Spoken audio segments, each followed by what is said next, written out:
આગળ સમાચારોમાં વાત કરીએ ભાવનગરની તો ભાવનગરમાં હુમલાની ઘટના અંગે એસપીને આવેદનપત્ર આપવામાં આવ્યું છે। સુતારવાડ વિસ્તારમાં યુવક પર થયો હતો ગંભીર પ્રકારે હુમલો। મિલકત ભાડાની ઉઘરાણી બાબતે હુમલો થયો હતો। દાજ રાખીને ઈસમોએ હથિયાર વડે ગંભીર પ્રકારે હુમલો કર્યો હતો, જે મામલે ફરિયાદ નોંધાતા પોલીસ દ્વારા કાયદેસરની કાર્યવાહી કરવામાં નથી આવી। એસપીને આવેદનપત્ર આપીને ઈસમો સામે કાર્યવાહીની માંગ કરાઈ છે। પટેલ શું થયું ચિંતનભાઈને શેની માટે મારા નાના ભાઈ છે નિશિત જગદીશભાઈ પટેલ અને માસાભાઈ આહિલભાઈ માથાજી થઈ હતી।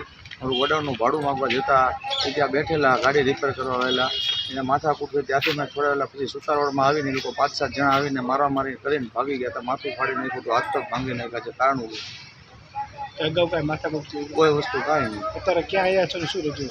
અત્યારે એસપી ઓફિસે આવ્યા છે અને રજૂઆત કરવા આવ્યા છીએ।